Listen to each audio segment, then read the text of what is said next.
My girlfriend called me selfish for not sharing my savings. I cut her off without looking back. I'm a 30 male, living in a mid-sized American city. I work as a financial analyst for a local firm, which pays decently, and I've spent the last few years slowly growing my savings.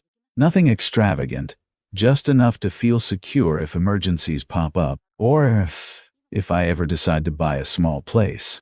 My girlfriend Susan and I have been dating for almost a year, and in that time, I thought we were building a solid connection. But as it turns out, she had different expectations for how my money should be used, and that's what started the spiral. A month ago, I was in the kitchen making coffee when she strolled in, casually remarking that Susan thought about her future and how my savings could help us both level up. I laughed a bit, thinking she was teasing. Then she said, "I'm serious. We should combine finances. If we're committed, that includes money." The look on her face was dead serious. The way she emphasized my savings set off alarm bells. We weren't living together. We weren't engaged. It felt premature to throw all my hard-earned money into a pool she could freely dip into. I tried to remain calm and asked, "What exactly do you have in mind?"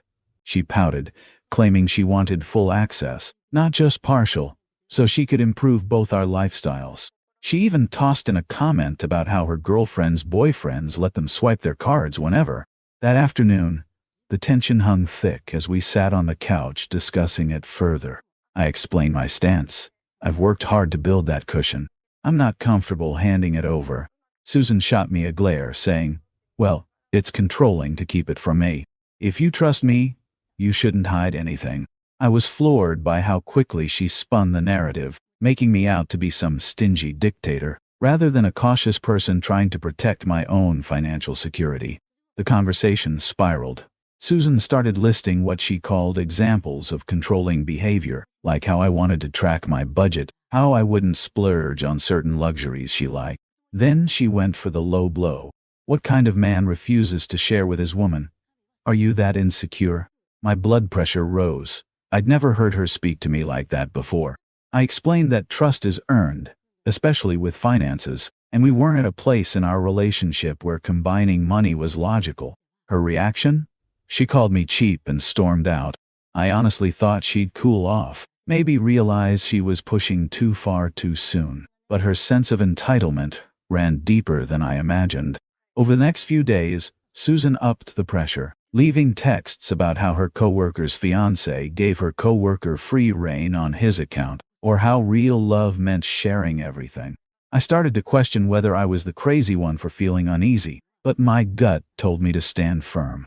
A week later, things exploded at a mutual friend's gathering. I'd driven us there, and she started telling another couple how I was holding out on her with my finances. She claimed I was smothering her independence by refusing to combine resources. The other couple seemed confused, glancing at me with pity or curiosity. I tried to laugh it off, but internally, I was furious and embarrassed. When we got home that night, I told her we had a talk. That was the conversation that changed everything, because it revealed exactly how entitled and manipulative she could be. We were barely through the front door when she started ranting about how real couples don't keep secrets, and your money is my money if we're in a serious relationship. Her voice was shaky, and I could tell she was riled up from the earlier conversation at our friend's place.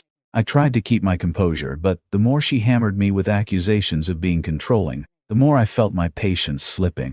"What gives you the right to call me controlling?" I asked, trying to maintain a calm tone. She fired back. "You decide everything about finances. If I ask to go on a nicer vacation or buy something pricey, you hold your wallet like it's gold." I reminded her that I never told her what to do with her own money. She was free to spend or save however she wished. But, apparently, that wasn't enough. She said, "This is different. You have more than me. You should be supporting me if you truly care." That last sentence sparked a nerve. I'd paid for plenty in our time together. Dates, small gifts, even chipped in when she was short on rent. Yet here she was demanding more. It felt less like a relationship, and more like I was her personal piggy bank. I told her as much, which made her even angrier. "You're selfish," she hissed. "All you care about is your precious account balance." She even threatened to leave if I didn't open up my savings to her. I stared at her, stunned by the audacity. Threatening to leave? Over money that was legally and morally mine to control? My mind raced, flicking back to the moments I'd overlooked. Subtle hints she was more interested in my financial stability than me. Sensing I was at a crossroads, I tried one last approach. "Look," I said, voice steady, "if this relationship is about love, then we should respect each other's boundaries. My finances are something I've built. I'm not shutting you out. I'm not comfortable giving you full access when we're not married or even living together." She rolled her eyes. "So, I have to be your wife for you to trust me?" Unbelievable. She stomped off to the bedroom and slammed the door. The tension lingered overnight. The next morning she ambled into the kitchen, arms crossed, wearing an expression of smug resolve. "I've made up my mind," she announced. "Either you prove you trust me by letting me have a say in your savings, or I'm done." She even tossed out the phrase, "financial abuse," which caught me completely off guard. Since when was it abusive to manage my own earnings responsibly? That's when I realized there was no reasoning with her entitlement. She formed a narrative in her head that I was some oppressive partner, simply because I didn't want to sign over my bank account. The manipulative tactics, the gaslighting, the public shaming, it all clicked into place. She wanted control, not partnership. A few days later, she tried one more stunt. She told me she had an amazing investment opportunity, one that required a significant chunk from my savings. When I pressed for details, she got cagey and couldn't provide real numbers or any proof that it was legit. I realized it was just another angle to pry open my wallet. That was the final straw for me. I knew I had to act before she dug deeper into my life. I decided it was time to end things. My decision felt sudden, yet liberating, like a burst of clarity after months of denial. Over the phone, I asked her to meet in my apartment so we could talk. She arrived, immediately launching into her usual spiel. "Have you come to your senses yet?" I forced a tight smile and said, "We need to break up." Her face went slack, disbelief turning into anger. "You're dumping me over money," she sneered. I corrected her. "No, I'm ending this because you're obsessed with what's mine, and you refuse to respect my boundaries." She erupted, calling me every name under the sun. Cheap, controlling, a man-child who can't handle a real relationship. Then she tried the tears, claiming she'd never find anyone else who'd take care of her. But I remained resolute. The emotional roller coaster was done. As she grabbed her purse, she threatened to tell everyone I was financially abusive. She even said she'd post on social media about how I kept her poor. I stood my ground, ignoring her threats. I'd built a solid reputation as a fair, decent guy. If she wanted to spin tales, let her. Truth was on my side. In the days following our breakup, Susan texted non-stop. Calls, messages, voicemails, most either tearfully begging for another chance or lashing out, accusing me of ruining her life. I blocked her on all platforms. That's when she started showing up at my office building, waiting by the entrance. One morning, she confronted me as I walked in, wailing that I was being unfair. I told security to escort her off the premises. A mutual friend later informed me she was telling people I was a paranoid control freak who locked down his finances to dominate her.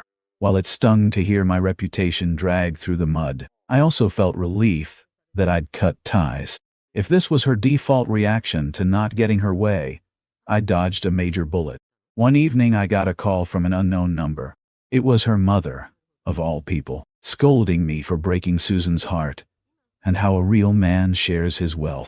I ended the call quickly, astounded by how deeply the entitlement seemed to run in her family. Not long after, another mutual acquaintance said she was trying to get legal advice, claiming I owed her money for emotional distress. It sounded like a desperate bluff. There was no contract or common law marriage. She had no grounds to sue me. Still, it showed how far she'd go to get a payday.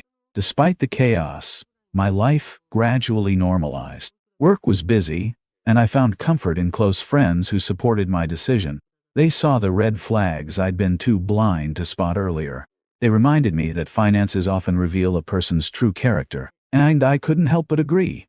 Susan's sense of entitlement was staggering, and the meltdown she had, when faced with healthy boundaries, confirmed she wasn't the one for me.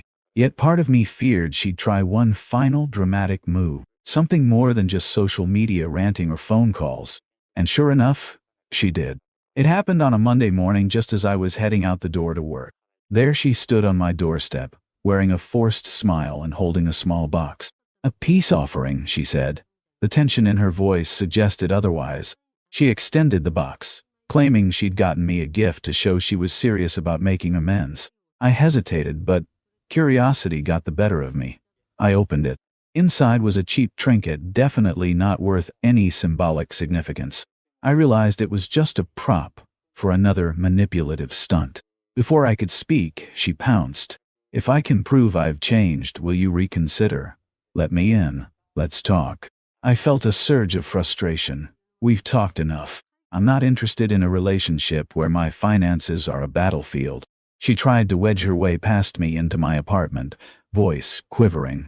"I promise I'll never demand your money again. I just need some stability right now." That did it. My suspicions soared.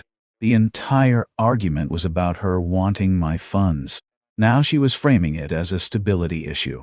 Drawing a steady breath, I told her firmly, "You need to leave."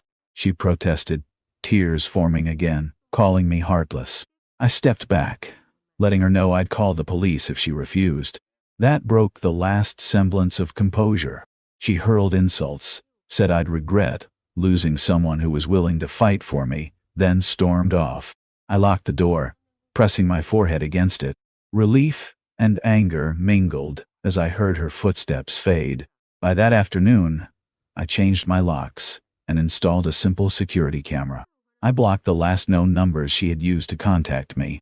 I also reached out to a lawyer friend who assured me there was no legal standing for her to claim my savings or press charges for emotional distress. He suggested I keep any messages or evidence of harassment, just in case. In the following weeks, Susan attempted a few more theatrics, sending mutual acquaintances to talk sense into me, posting vague rants on social media about betrayal. But her influence waned once people saw the pattern. She was fixated on money and control. Meanwhile, I felt more liberated each day. The black cloud of tension had lifted, replaced by a renewed sense of self-respect. I realized that the trust I'd tried to build in that relationship was one-sided. Susan viewed me as a financial opportunity, not a partner. When I refused to give her what she wanted, she weaponized accusations of control and abuse, revealing just how toxic she could be. Cutting her off completely, financially, emotionally, and socially, wasn't just an act of self-preservation. It was an affirmation that I wouldn't let anyone undermine my autonomy. Now, months later, I'm thriving. My savings remain intact, and I've channeled that money toward a down payment on a small condo, a dream I'd always had. I'm in a better mental space too, and more careful about who I let into my personal life.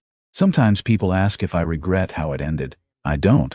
I regret not seeing the red flags sooner. But once the truth came out, I made the right move. I'm not going to let anyone undermine my autonomy. My girlfriend told me to call a taxi when I was in a car accident. I made sure she got the message. I'm still processing what happened, but I need to get this off my chest because I genuinely can't believe someone I loved could be this callous. Background: Laura and I have been together for 2 years. We moved in together last year, split bills, the whole domestic thing. I thought we were solid. She works in marketing. I'm a project manager for a construction company. We've had our ups and downs like any couple, but nothing that seemed like red flags until now. So 3 weeks ago, I was driving home from a job site outside the city when this jackass in a lifted pickup decided my lane looked better than his. No signal, just swerved right into me doing about 70. I managed to avoid getting completely T-boned, but my car took a nasty hit on the driver's side. Spun me across 2 lanes before I got control back and pulled over. Nothing broken, but my left shoulder was screaming. I'd got glass cuts on my face and hands, and I could taste blood where I bit my tongue. The cop who responded, Officer Miller, this becomes important later, was actually really cool. Turns out he grew up in my neighborhood, went to school with my older brother. Small world. He made sure I got checked out by the EMT, helped me deal with the tow truck, all that stuff. My car was totaled. I was banged up enough that I shouldn't drive even if I had wheels, and I was 90 miles from home. Miller told me I needed someone to come get me, so I called Laura. She didn't pick up. I texted her, "Hey babe, been in an accident on I-75. I'm okay, but car's totaled and I need you to come pick me up. Can you come get me?" 20 minutes later, I got this back. "OMG, are you okay? I'm at lunch with Jacob right now. Can you just call an Uber or something? We haven't seen each other in forever and already ordered. Let me know when you get home safe." I stared at that message for a solid 5 minutes. Miller was looking at me, waiting for an answer about who was coming. The EMT was asking if I need to go to the hospital. My face was still bleeding from glass cuts, and my girlfriend of 2 years was telling me she couldn't interrupt her lunch date with her guy friend to pick up her injured boyfriend. For context, Jacob is this dude she went to college with. They've always been just friends. He lives across town. They grab lunch maybe once a month, whatever. And honestly, I never worried about it. But the fact that her lunch with this guy was more important than me literally being in an accident, that hit different. I showed Miller the text. Didn't mean to, but he was still waiting and I couldn't bring myself to talk. He read it and his expression changed. "Seriously?" he asked. I just nodded. That's when something clicked. I wasn't angry yet, that came later. I was just cold, like something inside me just went quiet and calculating. I realized I was seeing Laura's true priorities crystal clear, maybe for the first time ever. And I decided that if she wanted to prioritize her lunch with Jacob, then she should know exactly what she was choosing over. I asked Miller, "Hey, in situations like this, do you ever need to notify family members officially? Like, if someone's been in an accident?" He caught on real quick. "Well," he said, "technically we do sometimes need to make official notification to next of kin, especially if there are injuries involved. Standard procedure in some cases. Would that involve going to where they are? If necessary for the notification, yes. We want to make sure important information gets delivered properly." I gave Miller Laura's number and told him where she was having lunch. Told him I was making her my emergency contact and I needed her officially notified about the accident. He smiled, not mean, but like he understood exactly what was happening. The best part, Laura had posted an Instagram story from the restaurant not 10 minutes before she texted me. Some fancy place downtown called Meridian Bistro. She'd tagged Jacob and everything. Made it real easy to find them. Miller told me to wait there. He'd be back in about an hour. I spent that time getting my cuts cleaned up properly, filling out paperwork, and thinking about 2 years of relationship in a whole new light. The EMT ended up driving me to a nearby coffee shop to wait, which was cool of him. About an hour and 15 minutes later, Miller came back looking satisfied. "Notification has been made," he said. "Your girlfriend should be here soon." Laura showed up 45 minutes later and I could tell she'd been crying. Her face was blotchy, her makeup was smeared, and she looked like she'd thrown her clothes on in a hurry. Jacob wasn't with her. She ran up to me and immediately started with Daniel. "Oh my God, I'm so sorry. I didn't realize how serious it was." But I could see it in her eyes. She was panicked, but not about my injuries. She was panicked about what had just happened to her. I didn't say much on the ride home. Just thanks for coming when she got there and gave her basic directions. She kept trying to explain herself, but I wasn't really listening. I was thinking about how she'd reacted to my text versus how she'd reacted to Miller showing up at her lunch.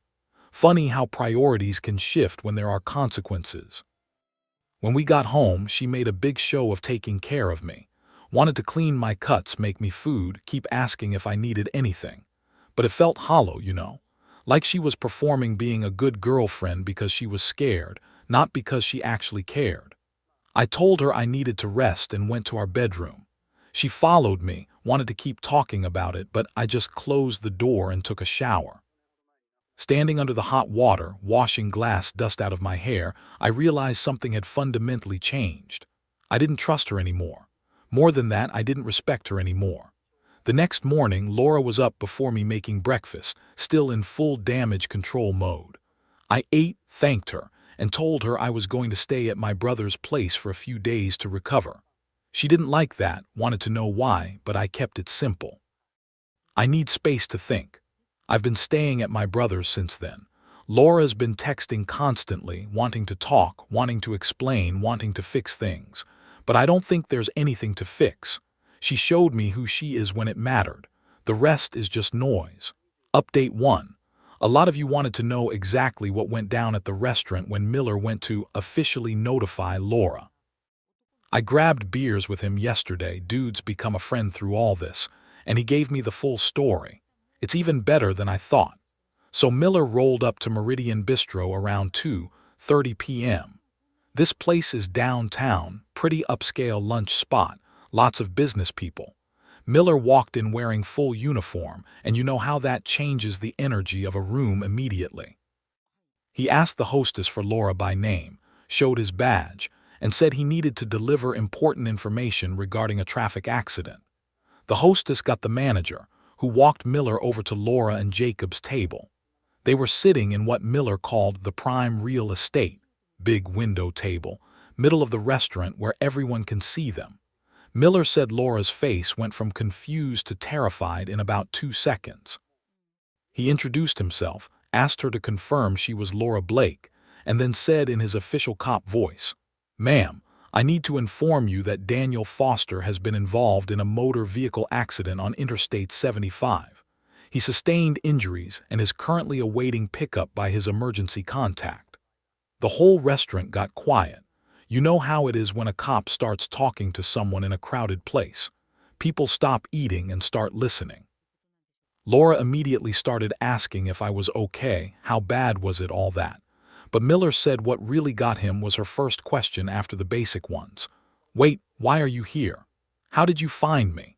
Miller, being the professional he is, said, "Ma'am, the injured party listed you as his emergency contact and requested official notification.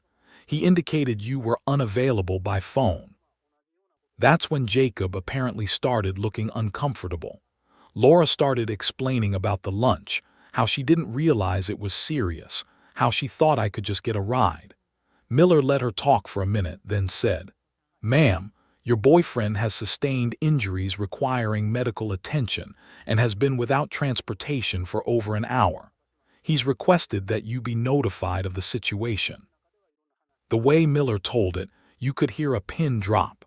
Laura's explanation had basically just announced to the entire restaurant that her injured boyfriend had called her for help, and she'd blown him off for lunch. She realized it too, because she started turning red and speaking quieter. But the damage was done. Miller said people were definitely listening, and a few were doing that thing where they pull out their phones and pretend to text but are really recording. The best part, Jacob finally spoke up. He apparently had no idea what was going on. "Wait, Daniel's hurt. Laura, why didn't you tell me?" Laura had to admit to Jacob in front of the cop in the restaurant that she'd gotten my text and decided their lunch was more important. Miller said Jacob looked genuinely shocked. Jacob immediately stood up and said they needed to leave right now. Started putting money on the table, apologizing to Miller, asking for details about my condition. Laura was trying to salvage the situation, saying she was coming right away. It was all a misunderstanding. Miller gave her the location where I was waiting and told her to drive safely. As he was leaving, he heard Jacob asking Laura why she didn't tell him I was hurt, why she made it sound like I was just being demanding. Miller said Laura was trying to explain, but Jacob was just shaking his head. Here's the kicker. Apparently one of the other diners recognized Laura. Small world, right? It was someone from her work. Miller overheard this woman talking to her lunch companion. "Oh my God, that's Laura from the Morrison account. Her boyfriend was in an accident and she didn't leave lunch to help him." I cannot imagine how Laura felt hearing that. When Laura picked me up later, she was clearly shaken. Not just worried about me shaken, but humiliated and panicked shaken. She kept asking how the cop found her, why he came to the restaurant instead of just calling. I didn't explain. I just said he needed to notify my emergency contact officially. The drive home was awkward as hell. She tried to explain herself, but every explanation just made it worse. I didn't think it was that serious, okay, but I texted that I was injured and needed help. Jacob and I haven't seen each other in months, and that was more important than your boyfriend's well-being. But the thing that really got to me was when she said, "You didn't have to send a cop to the restaurant. That was embarrassing." Embarrassing. Not "I'm sorry I abandoned you." Not "I should have come immediately." That sealed it for me. She was more upset about facing consequences than she was about what she'd done to deserve them. Miller told me that in 15 years of police work, he's never delivered a notification quite like that one. But he said situations like mine, where someone's real priorities get exposed during an emergency, happen more than people think. He's seen marriages end over less. I'm still at my brother's place. Laura's been texting constantly, but I'm not ready to deal with her yet. I'm breaking up with her, obviously. Just need to figure out the apartment situation first, since we're both on the lease. Update 2. There have been some developments that I think you guys would want to hear about. So last Monday, I finally went back to the apartment to get my stuff and have the breakup conversation with Laura. I'd been putting it off because, honestly, I wanted to make sure I had somewhere to land first. My brother's been cool about me crashing there, but I found a month-to-month sublet across town and figured it was time to rip the Band-Aid off. Laura was home when I got there, and she immediately launched into what was clearly a rehearsed speech. Started with how sorry she was, how she'd made a terrible mistake, how she never meant to minimize my accident. All the things you'd expect. But then she said something that really pissed me off. "I think you're being unfair by judging our entire relationship based on one bad moment. People make mistakes, Daniel. I was just trying to be a good friend to Jacob." A good friend to Jacob. What about being a good girlfriend to me then? I asked her straight up. If Jacob had been in the same accident, would you have left lunch immediately to pick him up? She got that look people get when they realize they've walked into a trap. That's different, we were already together. I just shook my head and told her there was no need to finish that sentence, that I was moving out and we were done. She cried, asked me to go to counseling with her, promised she'd never do anything like that again. But how do you promise not to reveal your true priorities? She already showed me what matters to her when push comes to shove. The practical stuff has been surprisingly easy to sort out. We're both on the lease until December, but she can afford it alone and wants to keep the place. Most of the furniture was hers anyway. I'm taking my desk, my tools, my books, and getting out of there. While I was packing my stuff, Laura kept trying different angles to get me to change my mind. She started with apologies, moved to promises, then tried bargaining, what if I delete Jacob's number, and finally landed on anger. "You know what, Daniel, you're being dramatic about this. It was one afternoon, I apologized. You got your little revenge with the cop stunt and now you're throwing away 2 years over nothing." Nothing. My accident was nothing to her. Then she said, "And don't think you're any better than me." Fine, maybe I messed up, but you set me up to be humiliated in public. That was cruel. I almost laughed. She was still more concerned about being embarrassed than about what she'd done to deserve it. "I didn't set you up, Laura. I just made sure you got the message that your boyfriend was in an accident and needed help. The humiliation was all your own doing." She didn't have an answer for that. While I was loading my truck, my neighbor Mrs. Lawrence came out to help carry boxes. She's this sweet older lady who's lived in the building forever, knows everybody's business. She asked if everything was okay, so I gave her the basic story. Mrs. Lawrence just shook her head. Then she told me that Laura had been having people over for support all week, and it was getting loud. Apparently Jacob came by twice, which I found interesting. Mrs. Lawrence said Laura seemed to be telling everyone who would listen about how unfairly you're treating her. That gave me an idea. I asked Mrs. since I remembered Miller mentioning someone from her office was at the restaurant. I later did some asking around. And sure enough, Word had spread through the office about what happened at Meridian Bistro. Apparently, it had become quite the talking point, and not exactly in Laura's favor. The final nail in the coffin came when I was loading the last box. Laura came down to make one more plea, and she said something that crystallized everything for me. "Daniel, I know I made a mistake, but you have to understand, Jacob's been going through a rough time lately. He really needed that lunch. I was trying to be there for a friend who needed me. And what about your boyfriend who needed you? That's different. I knew you'd be okay. You're strong, you can handle things. Jacob's more fragile right now." So there it was. In Laura's mind, my emergency was less important because she assumed I'd figure it out. Her friend's emotional needs trumped her boyfriend's physical safety because he was more fragile. That's not love. That's taking someone for granted because you assume they'll always be there regardless of how you treat them. I told her we were done talking and finished loading the truck. She stood there crying, but I was past feeling bad about it. I'm settled into the new place now. It's small, but it's mine, and I don't have to wonder if the person I live with will actually show up when I need them. Laura's been texting sporadically, mostly variations on "I miss you" and "please let me make this right." I haven't responded. There's nothing left to say. Officer Miller checked in on me yesterday, wanted to make sure I was doing okay. Turns out he's seen this kind of thing before. He said the lucky people are the ones who find out before they get married or have kids. I think he's right. Better to learn this now than during some future emergency when the stakes are even higher. Final update. I wasn't planning to post again, but something happened yesterday that I think you guys need to hear. It perfectly captures why this breakup was the right call. I've been no contact with Laura for almost a week now. No responses to texts, blocked her on social media, the whole thing. I figured she'd eventually get the message and move on. I was wrong. Yesterday around 6 p.m., I'm at my new place making dinner when there's a knock at my door. I look through the peephole and see Laura standing there with flowers and what looks like a shopping bag full of stuff. I didn't answer. I figured if I ignored her, she'd leave. She knocked again, then started talking through the door. "Daniel, I know you're home, your truck's in the parking lot, please just let me explain." I stayed quiet. Then she said, "I brought your favorite Chinese food from Golden Dragon, and beer. Can we please just talk for 5 minutes?"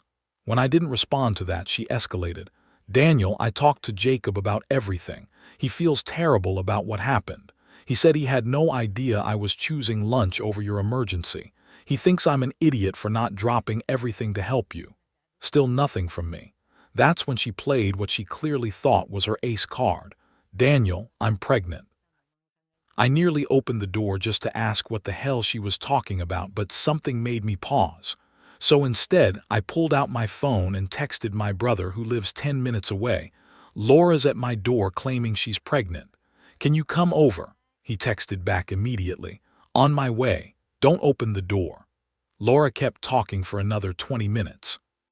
The pregnancy story got more elaborate. She just found out, she was scared, she needed me. We could work through our problems for the baby's sake. She was crying, begging, saying she'd made the biggest mistake of her life. When my brother showed up, he came up the back stairs. My apartment has 2 entrances, and I let him in quietly. We listened to Laura's speech through the door, and my brother started recording it on his phone. After about 40 minutes total, Laura finally gave up. We heard her leave the flowers and food by the door and drive away. Honestly, I don't think Laura was actually pregnant. If she was, she would have led with that information weeks ago when she was trying to save the relationship. She wouldn't have saved it for a last-ditch door-side plea after no contact. I decided to ignore the whole thing and see what happened next. This morning, I get a text from my buddy Jake, who works in it at Laura's company. "Dude, Laura's telling people at work she's pregnant with your baby and you abandoned her after a fight. Thought you should know." Classic move. Create a narrative where she's the victim and I'm the deadbeat who walked away from his responsibilities. I screenshotted Jake's text and sent it to Miller, asking for advice on how to handle this. He called me back within an hour. "Daniel, this is harassment now. She's making false claims that could damage your reputation at work and in your community. You want to nip this in the bud."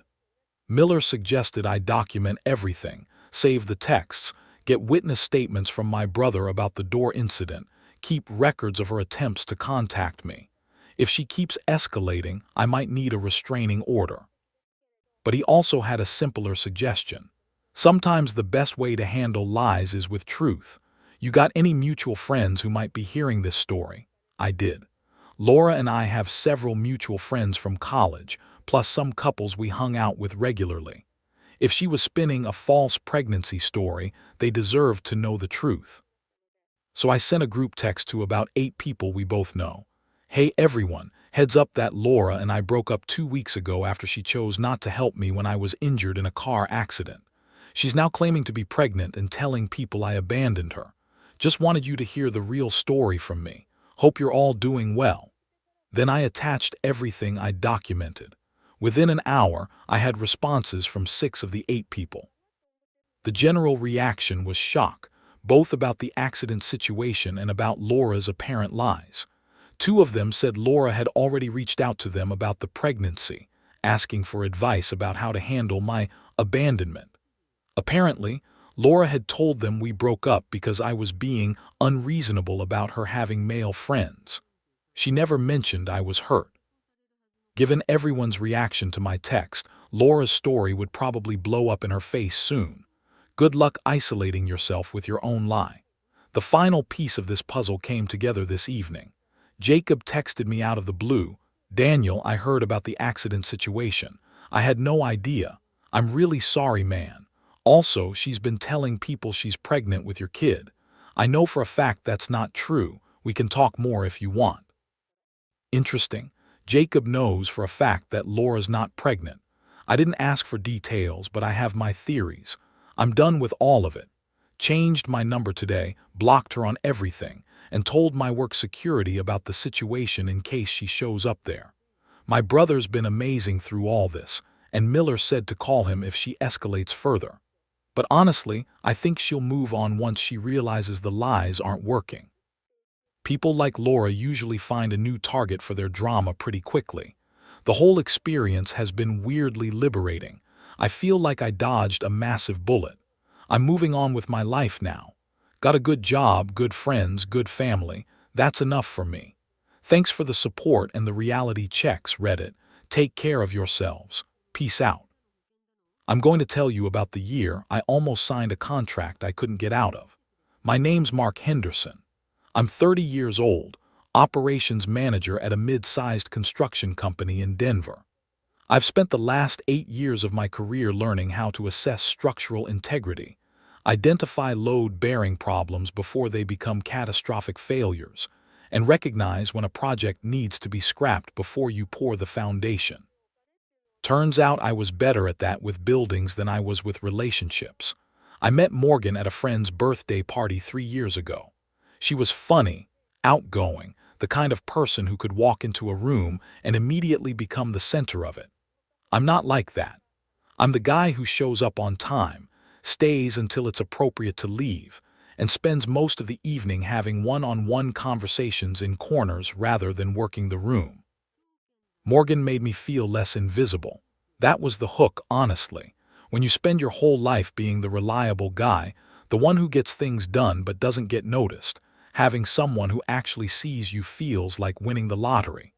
We started dating seriously after about 6 months. She moved into my apartment after a year. I proposed after 2.5 years, which everyone told me was the right timeline. Not too fast, not too slow. Socially acceptable progression. I saved for 4 months to buy that engagement ring, worked every overtime shift available, took on weekend projects, said no to every social invitation so I wouldn't spend money going out. 60-hour weeks, sometimes 70. Morgan had shown me exactly what she wanted. Specific cut, specific size, specific jeweler. The whole package came to just under $10,000. I didn't resent the cost. I wanted her to have exactly what she dreamed of. That's what you do when you love someone, right? You work hard to give them what makes them happy. The ring was perfect. The proposal was perfect. She cried, I cried. We posted the obligatory photos on social media. Within 24 hours, we had 200 likes and 50 comments saying, "Congratulations," and "So happy for you guys." I thought I'd done everything right. Here's what nobody tells you about structural failures: they rarely happen all at once. Buildings don't just collapse out of nowhere. There are always warning signs: cracks in the foundation, settling that's slightly off, load distribution that doesn't quite add up when you run the numbers. You see these signs, but you tell yourself they're normal. Every building has imperfections. You can't expect perfection. You make adjustments, pour a little more concrete, reinforce a support beam, and convince yourself that you've solved the problem. That's what I did with Morgan. The warning signs started about 6 months before I proposed, but I didn't recognize them as warning signs. I thought they were just normal relationship stuff, the kind of friction every couple experiences. She'd go out with her friends and come home at 3 a.m. When I'd ask how her night was, she'd get defensive immediately. "Why are you interrogating me? Don't you trust me?" I'd back off because I didn't want to be that guy, the controlling boyfriend who tracks his girlfriend's location and demands detailed itineraries. I'd seen those relationships implode, watched my coworkers' marriages fall apart because somebody couldn't let go of their insecurity. So I let it go, told myself I was being paranoid. Her phone habits changed. She started taking calls in the other room, would angle her screen away from me when she was texting, set up Face ID so I couldn't casually see her notifications if her phone was sitting on the counter. Again, I told myself this was normal. Everyone's entitled to privacy. Just because we live together doesn't mean I get access to every aspect of her life. The stories started not adding up. She'd tell me she was at Chloe's place watching movies, but then I'd see Chloe post Instagram stories from a completely different location at the same time. When I'd mention it casually, Morgan would have an explanation immediately. "Oh, that was from earlier in the day. We were at her place later." The explanations always made sense individually. It was only when you stepped back and looked at the pattern that you started to see the gaps. But I didn't step back. I was too close to it, too invested in believing that the structure was sound.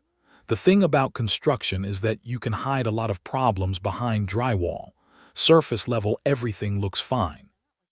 Fresh paint, level floors, nice fixtures.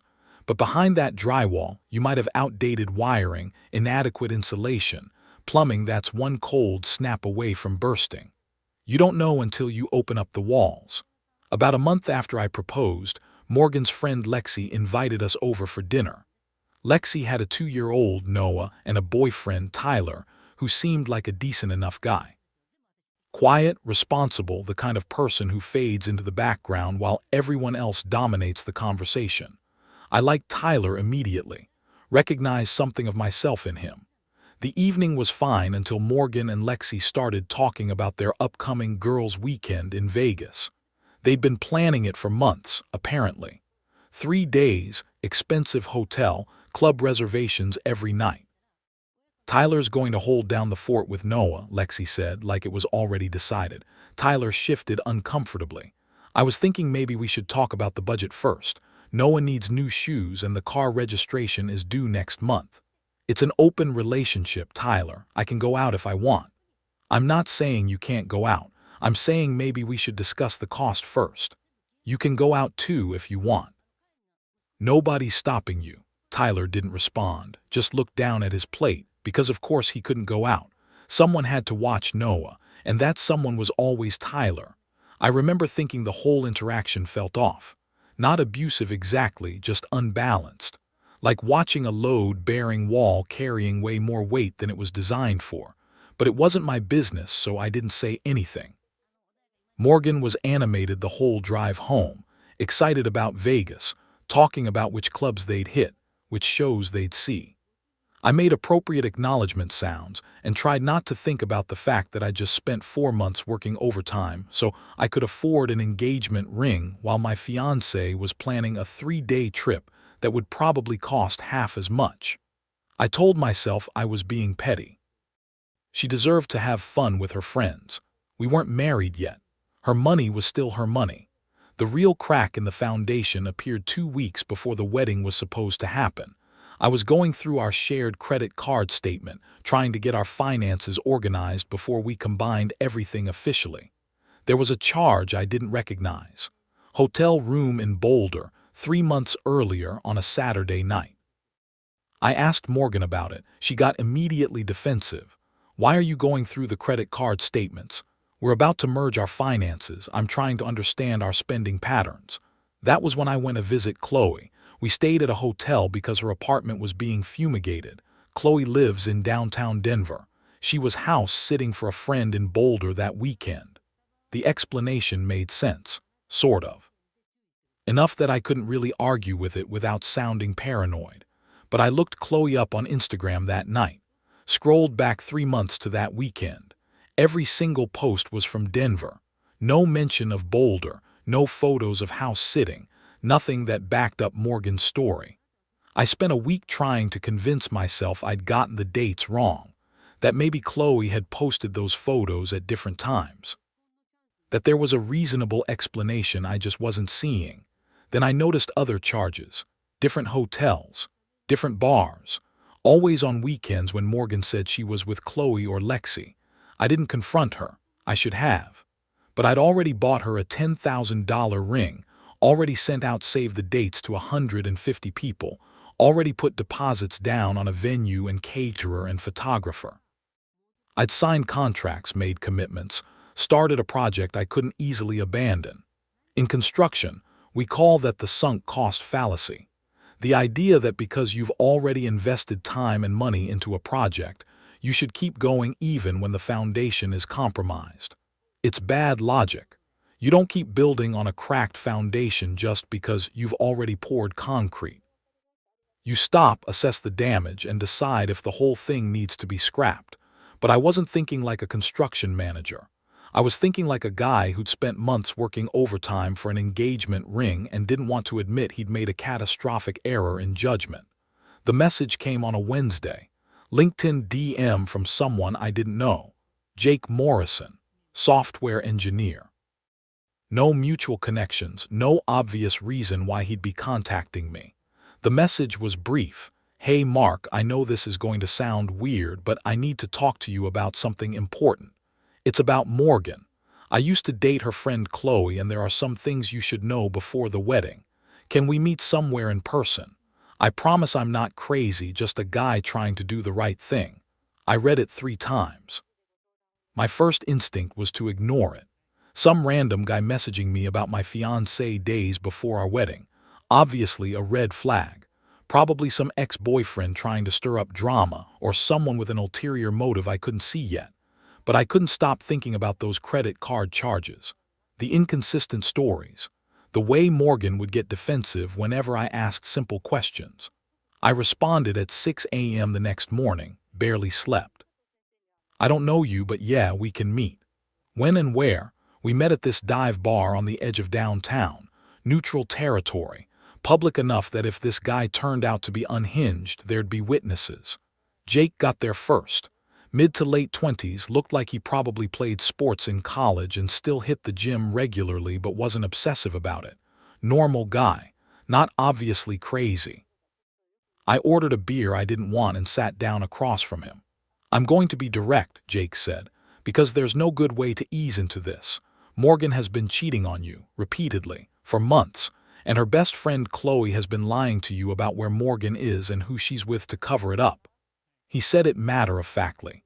No drama, no emotional manipulation. Just stated the facts like he was delivering a project status update. Then he pulled out his phone and showed me screenshots, text messages between him and Chloe. Conversations where Chloe casually mentioned covering for Morgan, times, dates, locations. Detailed alibis that Chloe had provided to me directly, now exposed as complete fabrications.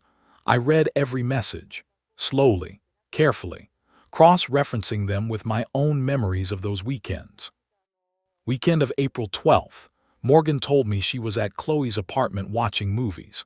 Chloe had texted me that same night confirming it. Jake's screenshot showed Chloe telling him that Morgan was actually at some guy's place. Weekend of May 3rd, Morgan said she and the girls were having a spa day. I'd called that afternoon and Chloe had answered, said they were getting pedicures. Morgan would call me back later. Jake's screenshot showed Chloe telling him Morgan had met up with that guy from the gym again. Memorial Day weekend. Morgan said she was at Lexi's helping with Noah. Lexi had sent me a photo of the three of them at the park.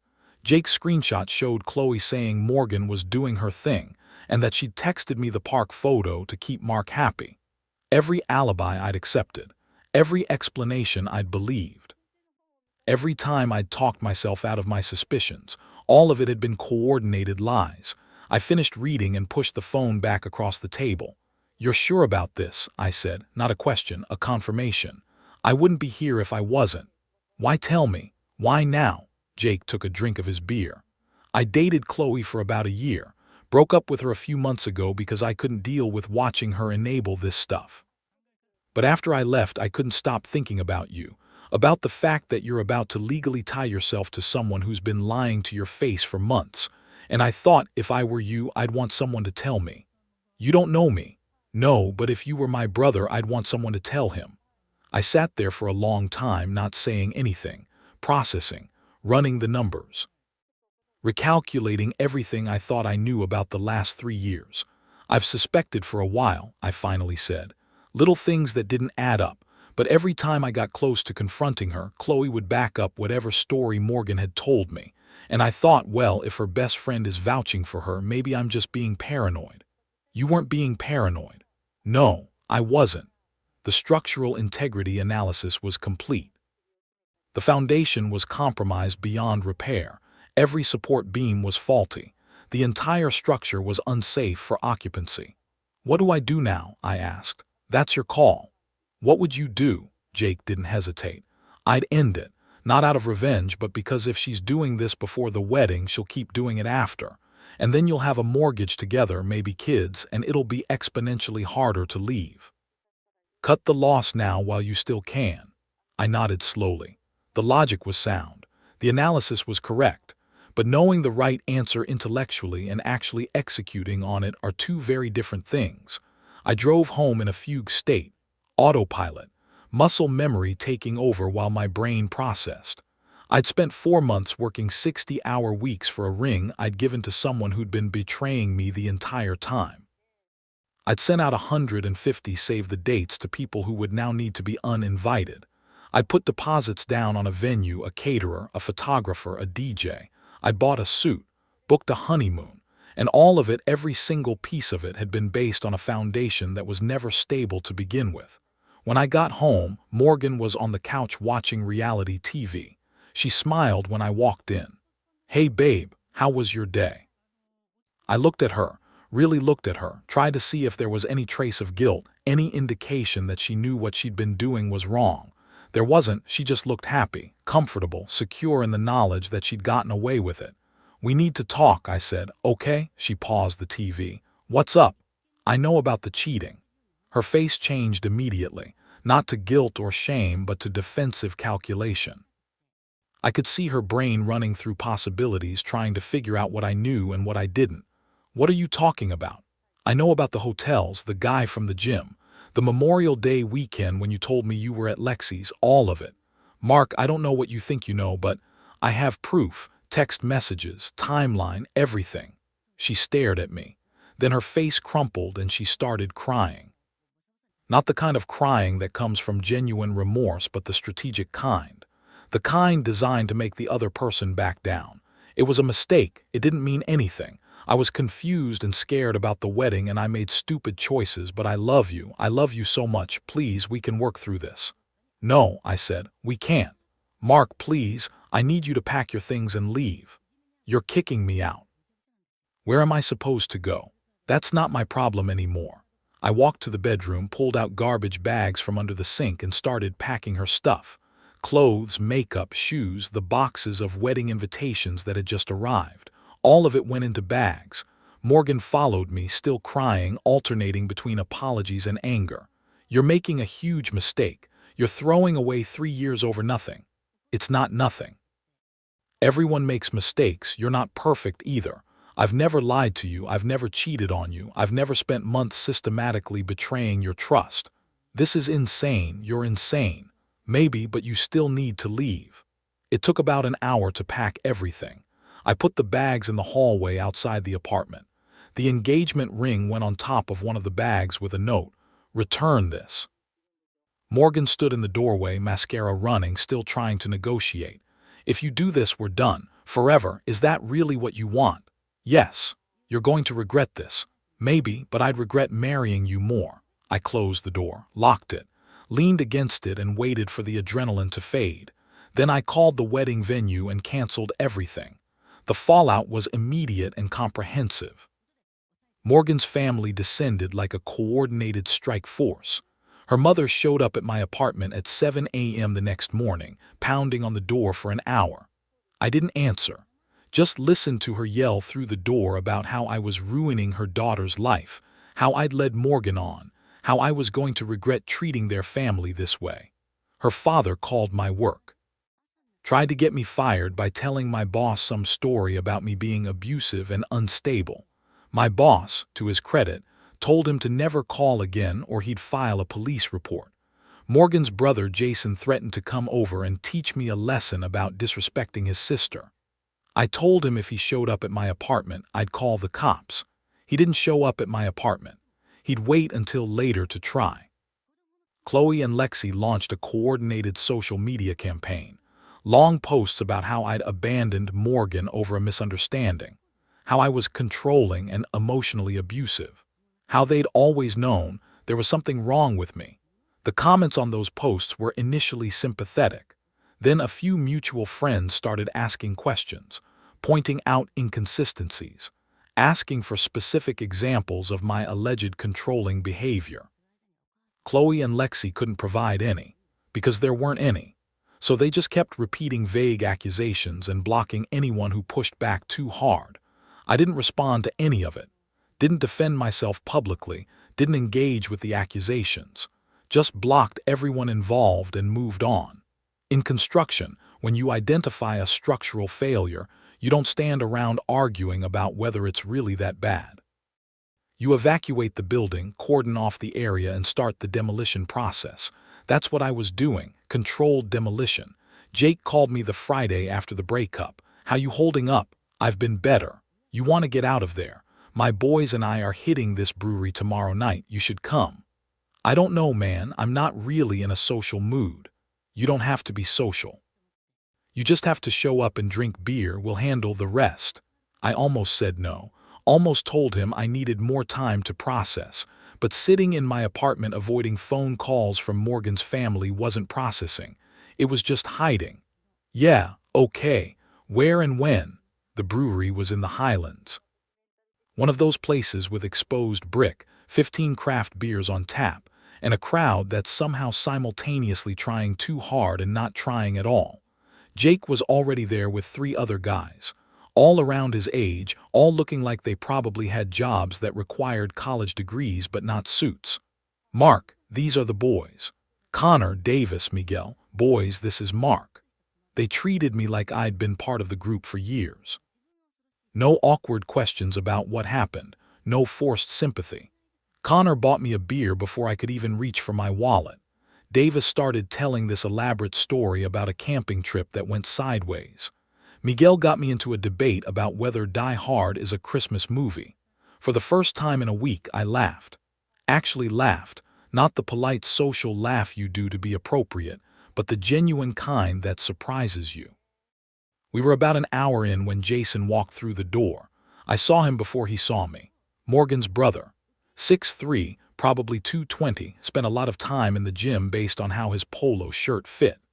The kind of guy who'd won enough bar fights in his 20s to think he could still win them in his 30s.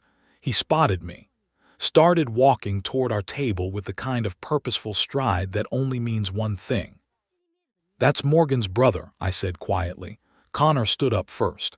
He's taller than Jason by a couple inches and wider by probably 20 pounds. Played defensive line in college, apparently. Has the kind of presence that makes people reconsider their life choices.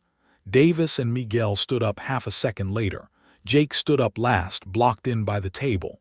They didn't say anything, didn't threaten, didn't posture. just stood there as a physical barrier between Jason and me. Jason stopped about 10 feet away. I watched him do the math. He'd probably come here planning to grab me by the collar, make a scene, be the protective brother defending his sister's honor. But now he was facing 4 guys who clearly had zero interest in letting that happen. The calculation took about 5 seconds. "This isn't over," he said. "Yeah, it is," Connor said. Not aggressive, matter of fact.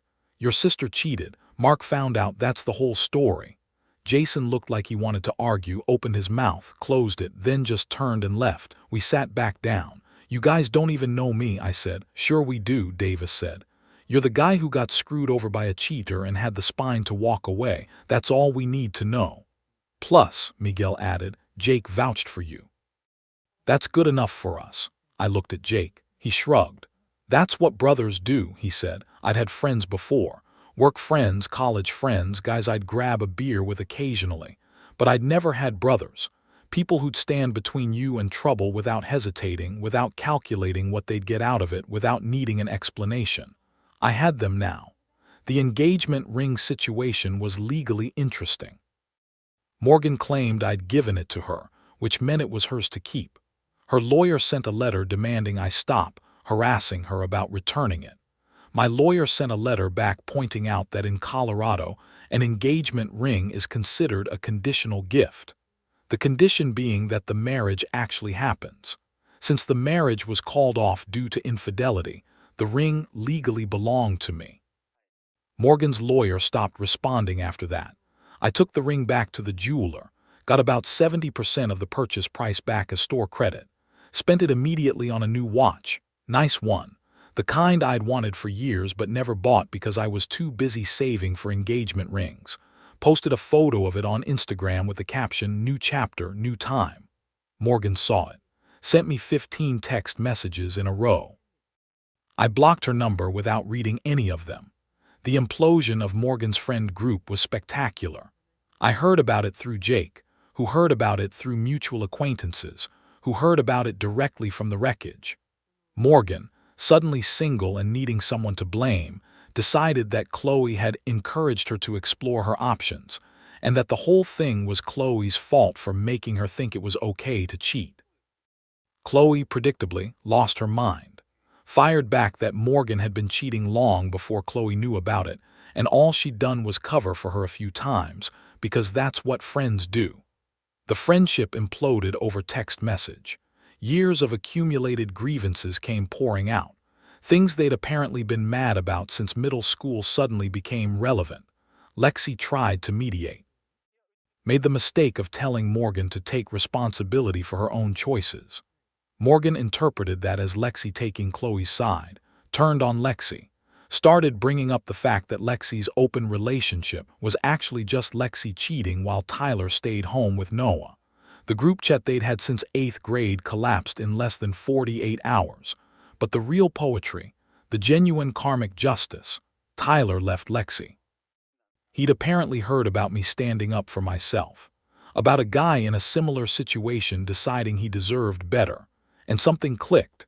He packed his stuff, took Noah, filed for custody, and moved back in with his parents.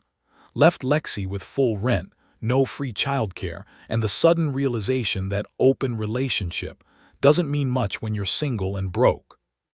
Jake told me this while we were shooting pool one night at a bar near my apartment. "Tyler said you inspired him," Jake said. "Watching you walk away made him realize he could do it too." "I didn't do anything. You did exactly what he needed to see. You showed him what having a spine looks like." I thought about Tyler, about watching him fade into the background while Lexi dominated every conversation. About him staying home with Noah while she went to Vegas for girls' weekend. "Good for him," I said. "He deserves better than that." "So did you?" "Yeah, I did." 3 months after Jake sent me that LinkedIn message, I got a promotion, director of operations. 15% raise, bigger team, more responsibility. My boss specifically cited my ability to make difficult decisions under pressure as a key factor. I didn't tell him that the difficult decision had nothing to do with work and everything to do with recognizing when a foundation was unsalvageable. But the skill set apparently transferred. I also started dating again. slowly, carefully, with way more attention to red flags than I'd ever paid before. The first few dates were awkward. I kept looking for signs that I was being lied to, that stories weren't adding up, that I was being manipulated. It took a while to recalibrate my instincts, to remember that not everyone is hiding something, but I got there eventually. Last weekend, Jake and the boys and I were having a barbecue at Jake's place. One of those perfect Colorado afternoons. Sun out, mountains visible, just warm enough to be outside without a jacket. We'd grilled too much meat, had too much beer, and were arguing about whether the Broncos had any shot at being competitive this season. "You know what the weirdest part is?" I said at one point when the conversation had died down. "What's that?" Jake asked. "I'm happier now than I was when I was engaged. Significantly happier. How messed up is that?" "Not messed up at all," Connor said. "You were engaged to someone who didn't respect you. Now you're not. Math checks out." "I spent so much time trying to make her happy," I continued, "making sure the ring was perfect, that the wedding plans were what she wanted, that I was earning enough to support the lifestyle she wanted, and she was just destroying me the whole time." "That's what manipulative people do," Davis said. "They make you think you're the problem. That if you just tried harder, were better, earned more, gave more, then they'd finally be happy. But they're never happy because the problem was never you." "You think they're happy now?" I asked. "Morgan, Chloe, Lexi," Jake thought about it. "No, I don't think people like that are ever really happy. They're too busy chasing validation to actually build anything real." "Good," I said, then laughed. "Is that petty? That feels petty." "It's not petty," Miguel said. "It's justice. They destroyed relationships, manipulated people, faced no consequences for years. Now they are. That's not petty, that's cause and effect." I raised my beer. "To cause and effect then." We all clinked bottles.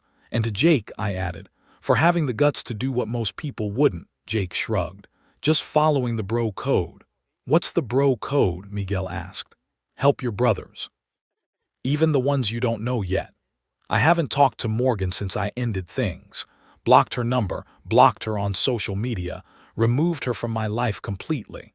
Heard through mutual acquaintances that she tried to paint me as the villain. Posted some rant about me being controlling and abusive. The people who actually knew me didn't believe her. The people who didn't know me well enough to judge weren't people whose opinions mattered. Here's what I learned from the whole experience. First, trust your instincts about structural integrity.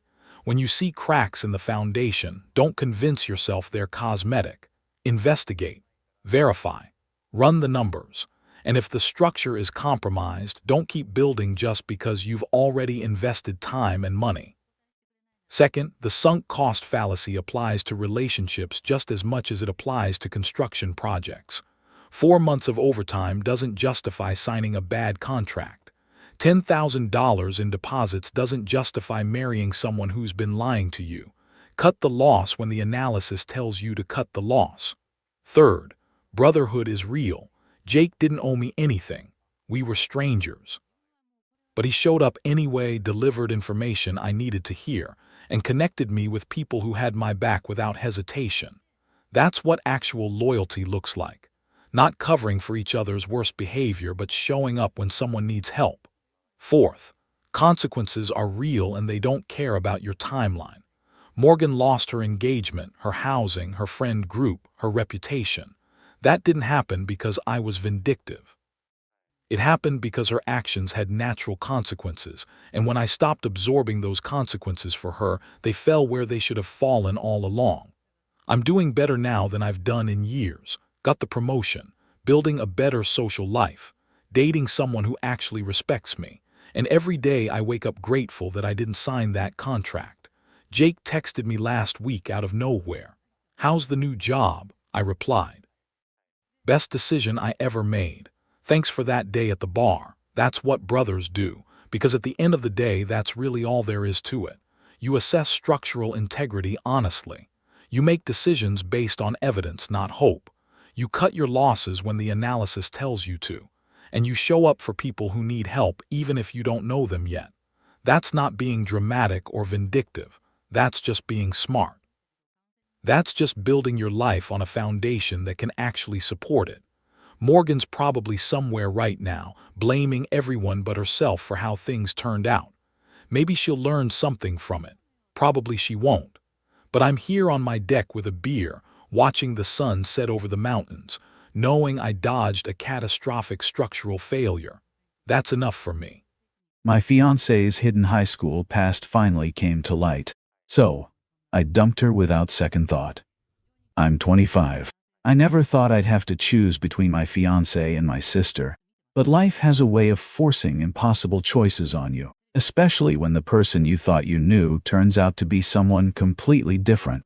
I met my fiancée, Ella, during my junior year of college. We were both part of the environmental club. She was the secretary, and I had just joined because I needed an extracurricular activity. From the moment I saw her helping freshmen navigate the club fair, I was captivated. She had this warm smile that made everyone feel at ease, and she seemed to genuinely care about making the world a better place. What really drew me to her was how she treated others. If someone needed notes from a missed meeting, Ella would spend hours copying hers. When our club organized beach cleanups, she'd bring homemade sandwiches for everyone. She was the kind of person who remembered birthdays and always asked about your family. After graduation, when I landed a decent job at a local tech firm, I knew I wanted to build a life with her. We found a cozy apartment downtown. Nothing fancy, but it was ours. The way Ella's face lit up when we got the keys, you'd think we'd bought a mansion. She spent weeks turning it into a home, hanging photos of us, adding little touches that made it feel warm and inviting. I should have known something was off when I first brought her to meet my family. My parents were thrilled. My mom had been asking about settling down since I turned 21. Dad even dug out his old vinyl collection, determined to recreate some sort of 1950s family dinner vibe. But my sister Stella's reaction? That should have been my first clue. Stella had always been my partner in crime. Only 2 years younger than me, we grew up sharing everything. Secrets, dreams, and probably too many inside jokes. She was the energetic one, always ready with a quick comeback or a silly face to lighten the mood. But when she opened the door that night and saw Ella, it was like someone had pulled the plug on her personality. The color drained from her face so fast, I actually reached out to steady her, thinking she might faint. She mumbled something about feeling under the weather and barely spoke during dinner. At the time, I chalked it up to nerves or maybe a bad day at work. God, I was naive. The dinner itself was awkward. Mom and Dad were their usual selves, peppering Ella with questions about her job, her family, her hopes for the future. Ella played her part perfectly, charming them with stories about her volunteer work and her plans to start a community garden. But Stella? She just pushed food around her plate, speaking only when directly addressed. When we started talking about wedding plans, hypothetical at that point, Stella's outburst caught everyone off guard. "No way!" she practically shouted, then quickly tried to play it off as a joke, but I saw the tremor in her hands as she gripped her water glass. Later that night, her phone call left me confused and worried. "Break up with her," she'd pleaded, her voice cracking. "She's not who you think she is." But when I pressed for details, she clammed up. The next few weeks were strange. I'd catch Ella and Stella having intense conversations that would stop the moment I approached. Ella always brushed it off as girl talks or getting to know my future sister-in-law. But there was tension there, like static electricity before a storm. When Stella finally told me the truth, it felt like the ground had disappeared beneath my feet. High school seemed like ancient history to me, but for her, the wounds were still fresh. I remembered those years, coming home to find her crying, her books destroyed, her clothes soaked. She'd begged us not to intervene, saying it would only make things worse. "It was Ella," Stella whispered, pulling out her old yearbook. "She was the ringleader." She flipped to a page showing a younger version of my fiancé. The hair was different, the smile more smirk than warmth, but it was unmistakably Ella. She made my life hell. The stories came pouring out then. How Ella and her friends would wait for Stella after school, dumping her backpack in puddles or tearing up her homework. They'd created fake social media accounts to spread rumors about her. Once, They'd even locked her in the gym storage room during a fire drill. When she saw me at dinner, Stella continued, wiping her eyes, she cornered me in the kitchen. Said, if I told you anything, she'd make sure I regretted it. Said, Stella was always short for slave of Ella. My sister's voice broke on the last words. I felt sick. The Ella I knew volunteered at animal shelters and organized food drives. But as I thought back, there were signs I'd missed.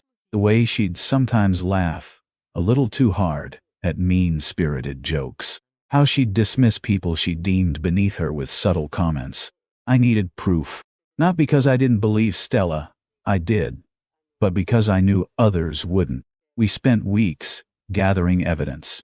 I reached out to other victims from their high school, promising anonymity. Some were too scared to talk, but others had been waiting years to tell their stories. We found Ella's old friends too. Most slammed doors in our faces, but a few, carrying their own guilt, agreed to talk.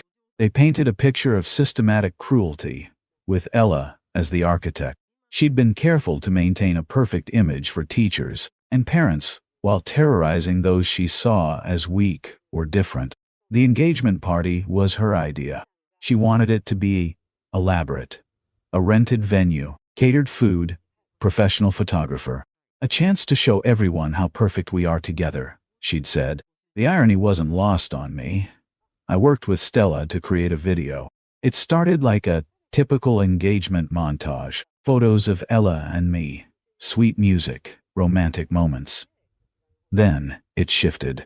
Former classmates described their experiences. Screenshots of old messages appeared. Security camera footage from the school showed Ella and her friends in action. When the video started playing at the party, Ella's perfect mask cracked. She screamed for someone to turn it off, but I made sure that wouldn't happen. As the truth unfolded on screen, I watched her face cycle through confusion, anger, and finally, rage. Let me explain, she hissed, grabbing my arm. But what explanation could there be? When she lunged at Stella, all pretense of civility gone, I knew I'd made the right decision.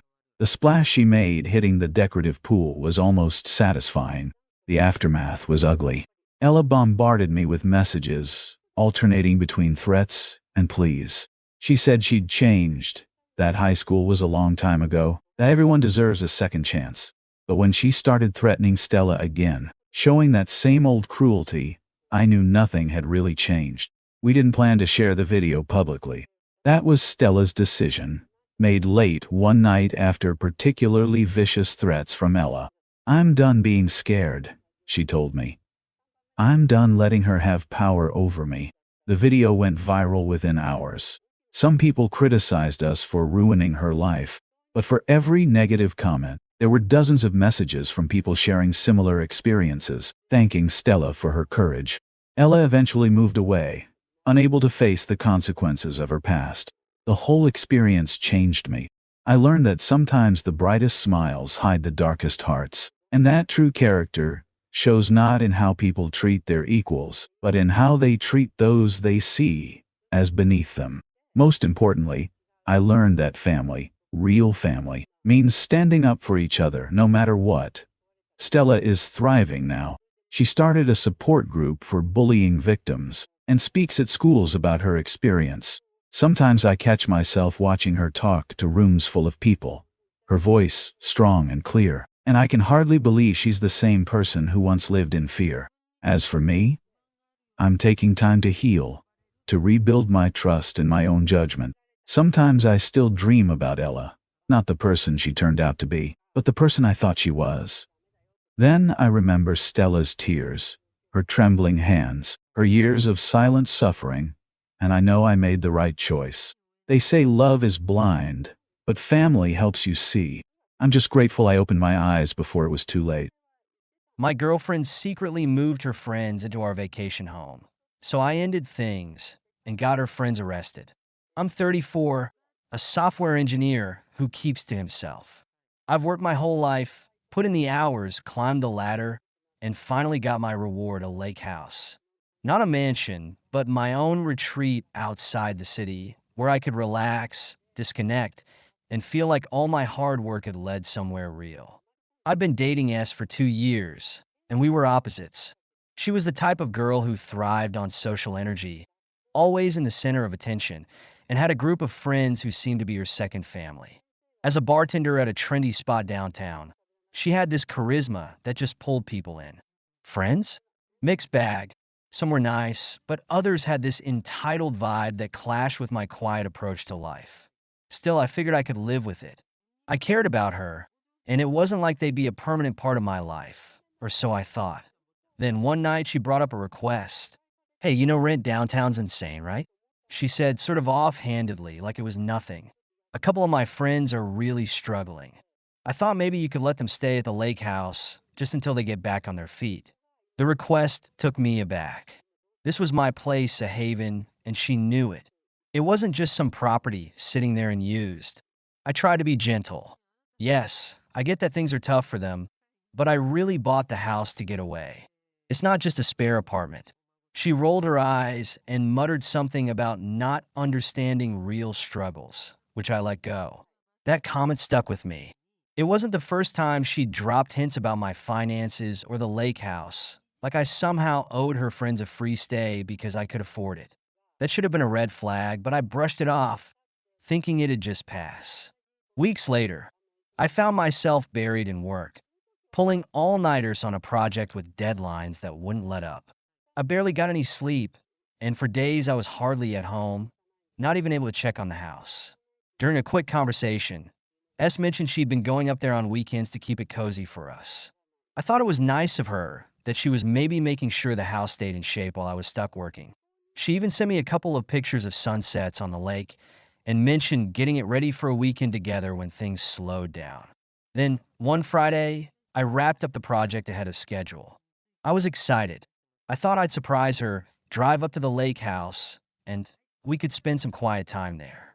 I pictured us relaxing, maybe grilling some burgers on the deck, unwinding together.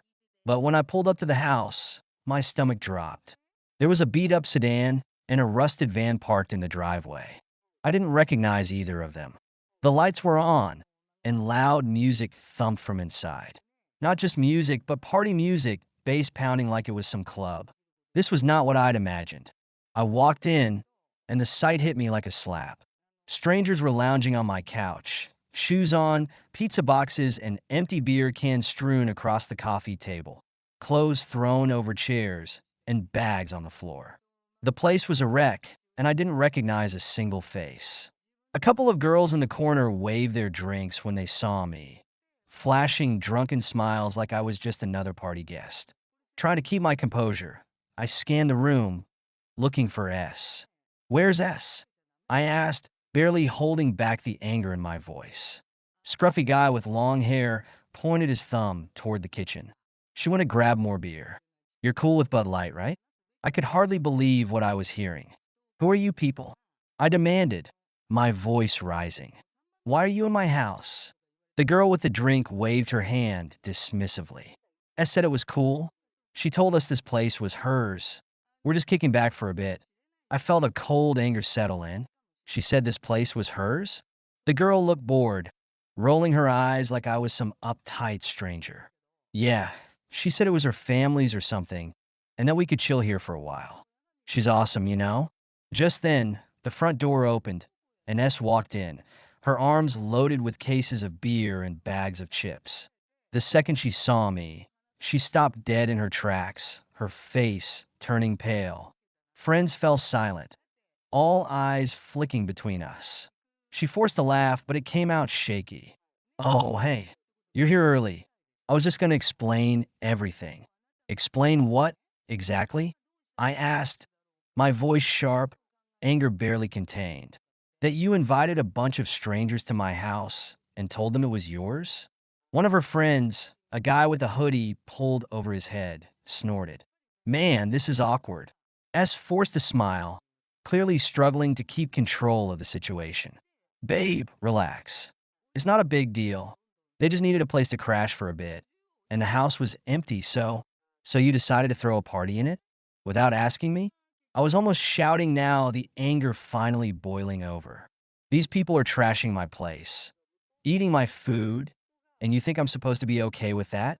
One of her friends, A girl who hadn't even bothered to get off the couch gave a loud scoff. Told you he was uptight. I turned to S, struggling to contain my fury. You need to leave. Now. This isn't a discussion. S's face flushed with embarrassment. She reached for my arm, trying to pull me aside. Babe, don't make a scene. They're just here for a few days. It's not like it's permanent. A few days? I looked around at the mess, the people treating my house like some cheap Airbnb. How long have they been here?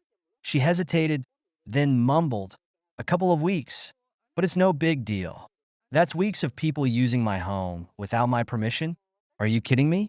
A tall guy, who I hadn't noticed before, swaggered over with a smirk. If it's such a big deal, we can clear out. Don't have to get all worked up about it, man. But S wouldn't let it drop. She was pleading now, her tone shifting from defiant to desperate. Please, babe. They're just my friends. They're going through a lot, and I was just trying to help. Isn't that what you'd want to do if they were your friends? I glared at her. My friends wouldn't treat someone else's house like this, or lie about it being theirs. But she wasn't done yet. Come on, it's just a house. And it's not like you're hurting for money. You can afford to help them out. I was stunned. She wasn't apologizing. She was doubling down, acting like I was the one being unreasonable. It's not about the money, S. It's about respect. You lied to me, and you let these people trash my home, and now you're trying to guilt me into being okay with it? Finally, her friends started getting the message. They packed up their things, muttering and shooting me dirty looks as they filed out. S was the last one, standing there with this look like I had somehow betrayed her. I can't believe you do this. They needed help, and you just threw them out. No, S. You threw them out when you lied to me and invited them in without my permission. She didn't respond. She just turned and walked out, slamming the door behind her. I spent the next week cleaning, fixing the mess they'd left behind, and just trying to process everything that had happened.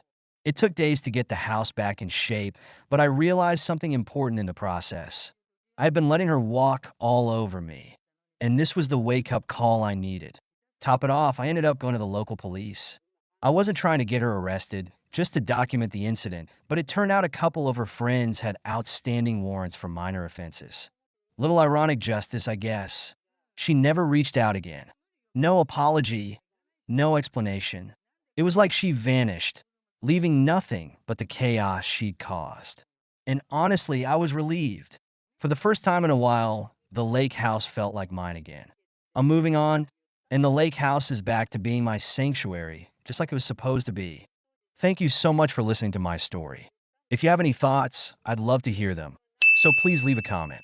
Don't forget to like and subscribe if you want more stories like this one.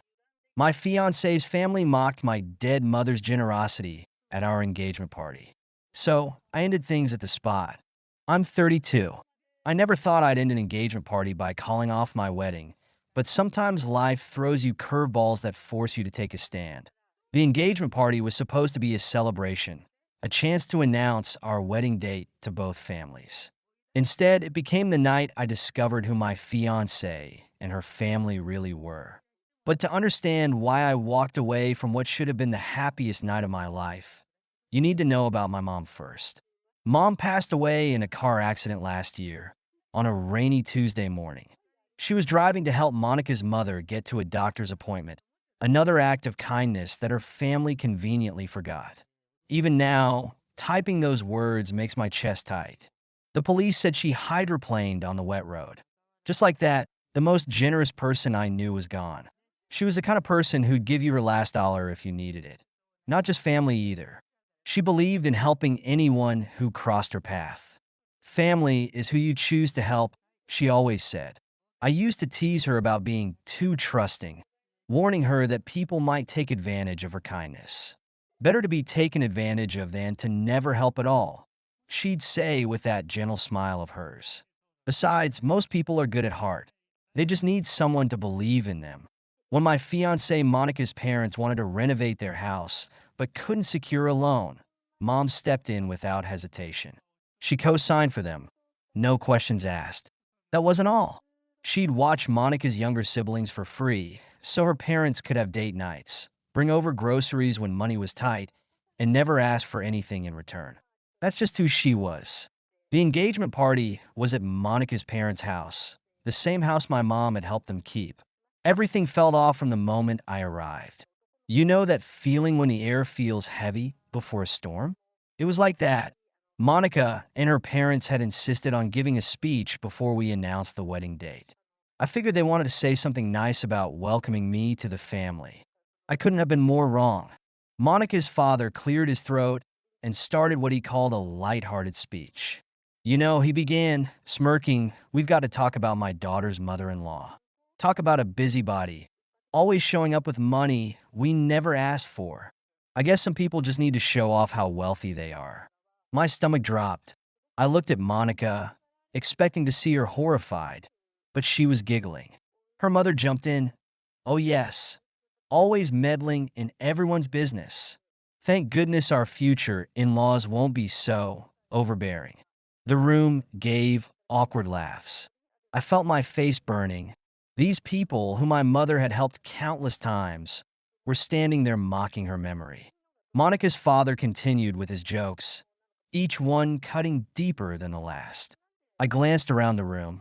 My dad's side of the family sat stone-faced. A couple of my friends were glaring in disbelief. But Monica and her parents kept going, clearly enjoying their moment in the spotlight. When it was my turn to speak, I took the microphone with shaking hands. A year of grief, and now this betrayal coursed through me. I forced a smile. "Thank you all for coming," I began, my voice steadier than I felt. "I'm sure we all enjoyed that enlightening set of remarks about my late mother. She would have loved hearing how you view her now that she can't defend herself." The room went dead silent. Monica's smile faltered. "Let's talk about some other memories," I continued. "Like how my meddling mother co-signed the loan for this very house when the bank wouldn't trust you. Or how she never saw a dime of that landscaping money you promised to repay. Or how she spent countless hours watching your kids for free." Monica tried to grab my arm, whispering harshly, "What are you doing?" I ignored her. "Oh, and let's not forget how you came to my house last week asking for money to help pay for this party. Funny how none of that made it into your lighthearted speech." Monica's father's face had turned purple. "Now listen here," he started, but I cut him off. "No, you listen. You stand here in the house my mother helped you keep, mocking her memory a year after her death. Well, I've got an announcement to make, but it's not about wedding dates. I'm calling off this engagement. I refuse to marry into a family that would disrespect my mother's memory like this." The room erupted. Monica screamed, "You can't do this." Her mother started shouting about how ungrateful I was. Friends and family members chose sides, voices rising in argument. Ungrateful? I laughed without humor. The woman helped you keep your house, your car, fed your family when times were tough. And you mock her at what should have been a celebration? That's ingratitude. Monica's father lunged forward, but several guests held him back. "You're humiliating us in front of everyone," he roared. "You did that yourselves the moment you decided to turn my dead mother into a punchline." I dropped the microphone and walked out, my father's side of the family following close behind. Monica chased after me, grabbing my arm. "Baby, please," she sobbed. "It was just a joke. Daddy just took it too far. I didn't know he was going to say all that." I turned to face her. "You laughed, Monica. You sat there and laughed while they mocked my mother's memory. The woman who treated you like a daughter, and you couldn't even show her basic respect after death. I was just caught up in the moment. Please, we can fix this. I'll make them apologize publicly." "A mother's memory is sacred," I said quietly. "The moment you turned her into a joke, you lost me. Forever." The aftermath was exactly what you'd expect. Monica bombarded me with calls and texts. Her father threatened to sue me for emotional distress, though he had no grounds, and quickly backed down when I mentioned taking the story of their loan to the media. Monica's mother spread rumors about me being unstable with grief. A week later, Monica showed up at my door holding a box of my mother's photos she'd taken without permission, claiming she kept them safe for me. The sight of her going through my mother's things without asking made me sick. Leave the photos and go, I told her. We're done. You're heartless. She screamed as she stormed off. I just shook my head. If I was heartless, what did that make someone who mocked a dead woman who'd shown them nothing but kindness? The logistics of canceling a wedding were easier than I expected, though not exactly pleasant. I spent a morning making phone calls, the venue, the caterer, the band. Most were understanding, though I still lost about $5,000 in deposits. Worth every penny, I told my dad when he winced at the number. Cheaper than a divorce lawyer down the line. The engagement ring was another story. Monica refused to give it back at first, claiming it was a gift. I had to get my lawyer involved. It's a conditional gift, my lawyer explained to her in an email. The condition being marriage. No marriage, no right to keep the ring. She finally left it in an envelope in my mailbox. No note, just the ring. Then there was the matter of the money her family owed my mom. Nearly $15,000 in total. The property tax payment, the landscaping costs, various loans they'd never repaid. I had all the documentation, thanks to Mom's meticulous record keeping. You have some nerve asking for money now. Monica's father blustered when I brought it up. No, what takes nerve is mocking someone who helped you when you needed it, I shot back. Mom kept every receipt, every IOU you wrote. We can handle this privately, or we can let a judge decide. Your choice. They paid within a week. I donated every cent to the food bank where Mom used to volunteer. Somehow, it felt like that's what she would have wanted. Yesterday, I visited Mom's grave. Standing there as the sun set, I felt that familiar ache of missing her, but also a sense of peace. I'd honored her memory by refusing to let anyone, no matter who they were, disrespect her legacy. I did right by you, Mom, I whispered to her headstone.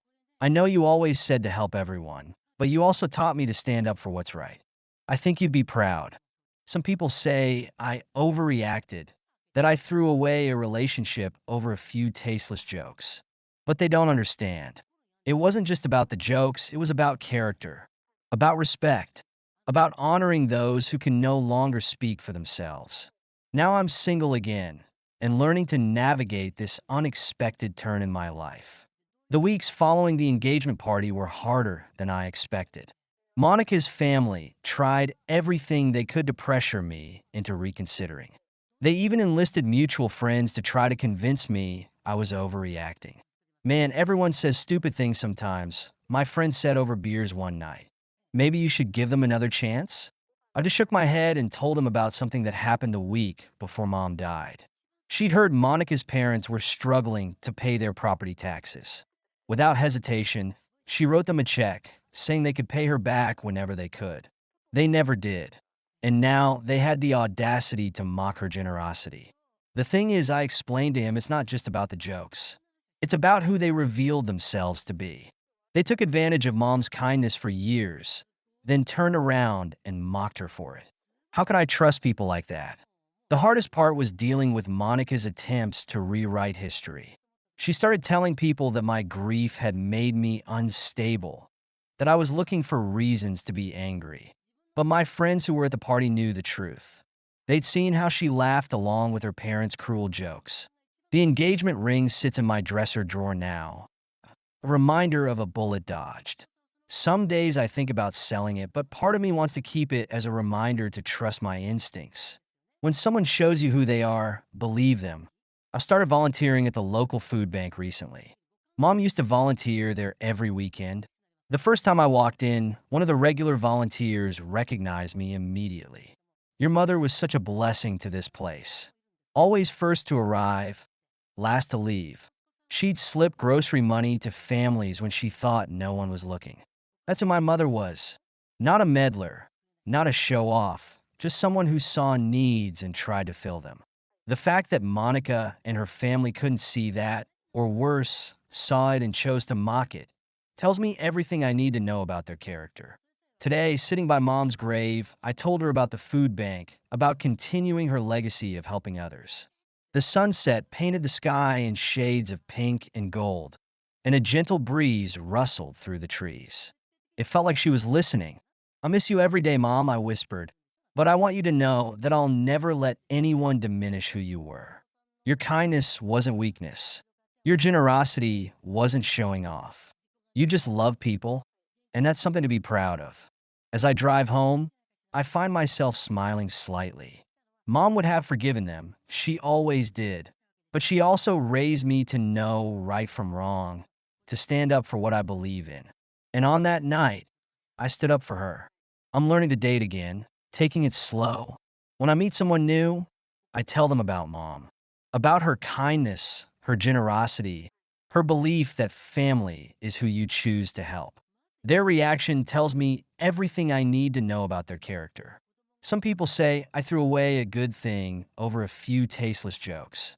They don't understand that it wasn't just about the jokes. It was about honor, about respect, about protecting the memory of someone who can no longer defend herself. It was about choosing to surround myself with people who understand that kindness isn't something to be mocked. Life is different now than I imagined it would be a few months ago. But being different isn't always bad. I'm building a life that would make Mom proud, one that honors her memory and continues her legacy of kindness. And that's worth more than any wedding ceremony could ever be. Thank you so much for listening to my story. If you have any thoughts, I'd love to hear them. So please leave a comment. Don't forget to like and subscribe if you want more stories like this one.